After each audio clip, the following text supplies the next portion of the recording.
রমজান মাসের শেষ দশকের অন্যতম গুরুত্বপূর্ণ ইবাদত হলো এতেকাফ।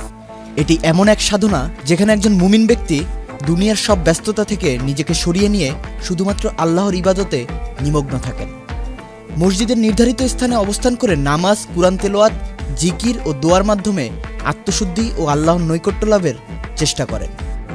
আজকের প্রতিবেদনে আমরা জানব এতেকাফ সম্পর্কে। এতেকাফের হাকিকত ও মূলমর্ম হল ইবাদত ও সোয়াবের নিয়তে মসজিদে অবস্থান করা ও স্থির থাকা, যদিও তা এক মুহূর্তের জন্য হয়।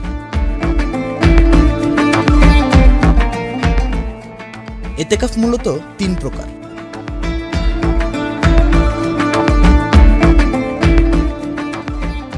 এতেকাফের মানত করলে এতেকাফ ওয়াজিব হয়ে যায়, কিংবা সুন্নত ইতেকাফ শুরু করার পর তা নষ্ট করে ফেললে তার জন্য কাজা ইতেকাফ ওয়াজিব হয়ে যায়। রমজানের শেষ দশকের ইতেকাফ হচ্ছে সুন্নত ইতেকাফ। রমজানের শেষ দশক ছাড়া যে কোনো সময়ে ইতেকাফ করাকে নফল ইতেকাফ বলে। তাই বেশি সময়ের জন্য হোক বা অল্প সময়ের জন্য হোক, নফল ইতেকাফকারীদের জন্য রোজা রাখা শর্ত নয় এবং কোনো সময়ও নির্ধারিত নেই, বরং নামাজ বা অন্য কোনো ইবাদতের নিয়ত করে নিলে সোয়াব পেতে থাকবে। হযরত আবু হুরায়রা রাদিয়াল্লাহু আনহু থেকে বর্ণিত, হযরত মুহাম্মদ সাল্লাল্লাহু আলাইহি সাল্লাম প্রতি রমজানে 10 দিন ইতেকাফ করতেন, কিন্তু যে বছর তিনি ইন্তেকাল করেন সে বছর 20 দিন ইতেকাফ করেছিলেন।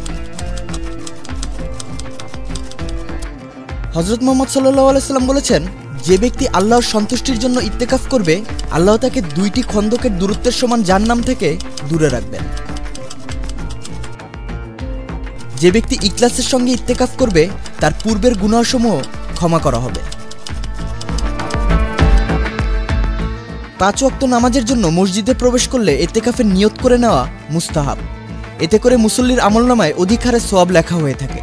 এমনিভাবে নামাজের পূর্বে যখনই মসজিদে অবস্থান করতে থাকে বা নামাজের পর মসজিদে কিছুক্ষণের জন্য বসে থাকে, তখন ইতেকাফের নিয়তে বসে থাকলে বেশি সওয়াব পাওয়া যায়। এমনিভাবে দ্বীনী তালিম, ওয়াজ নসিহত, ইসলামী আলোচনা ও কিতাবাদি পড়ার জন্য যখন মসজিদে প্রবেশ করবেন, তখন ইতেকাফের নিয়ত করে নেওয়া মুস্তাহাব। এই নফল ইতেকাফও আল্লাহ পাকের নৈকট্য লাভের সুন্দরতম মাধ্যম।